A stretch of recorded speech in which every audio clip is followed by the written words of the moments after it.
చెప్పండి మీరు ఎక్కడ నుంచి? జై శ్రీరామ్. ఓం నమో వెంకటేశాయ. నేను బాల్నగర్ సికింద్రాబాద్ నుంచి వచ్చాను.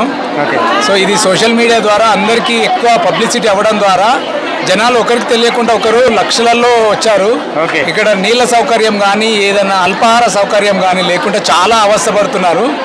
సో గవర్నమెంట్ ఏదైనా చొరవ తీసుకొని ప్రత్యామ్నాయ సౌకర్యాలు ఏదైనా ఏర్పాటు చేయాలని మనస్ఫూర్తిగా వాళ్ళని వేడుకుంటున్నాము. అంటే ఇది ప్రతి ఏటా జరుగుతుందా?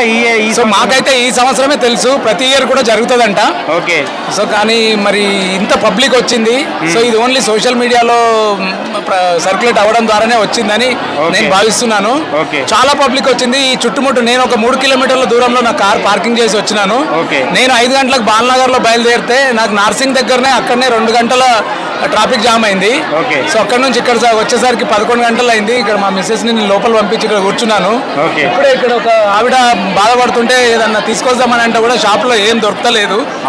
సో దయచేసి ప్రభుత్వం గవర్నమెంట్ ఏదన్నా చొరవ తీసుకొని ఈ పబ్లిక్కి ఏదైనా ప్రత్యామ్నాయం చూపించాలని మనవి, అంతే. జై శ్రీరామ్. మీరు ఎక్కడి నుంచి వచ్చారు? ఎల్బీ నగర్ అన్న. ఎల్బీ నగర్ దగ్గర పట్టుకోండి. మీరు ఎప్పుడు వచ్చారు? మీరు మార్నింగ్ 6 o'clock వచ్చాము. 6 o'clock నుంచి వచ్చారా? అంటే మీరు మీ ఫ్యామిలీ తీసుకొని వచ్చారా? అంటే మీకు ఎలా తెలుసు ఇక్కడ ఉందని? సోషల్ మీడియా ద్వారా. మరి ఇప్పుడు మీరు మీకు ఎలా అనిపిస్తుంది? చాలా కష్టం అవుతుందన్న. పొద్దున్న వచ్చి బయట నిల్చున్నాం, లోపలికి వెళ్ళలేదు.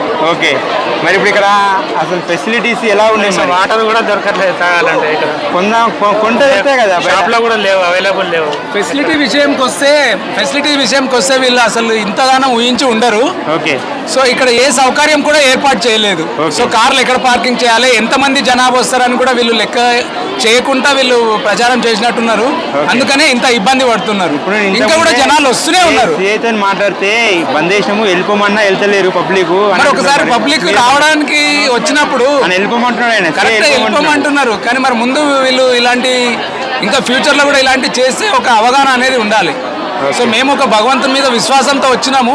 ఏది చేసినప్పటికీ మనకి ఏంటి అనేది ఆలోచించి చేయాలని మేము గుడికి అంటే మేము తప్పు పట్టట్లేదు. మేము ఒక భక్తితోనే వచ్చినాం, అపారమైన భక్తితోనే వచ్చినాం.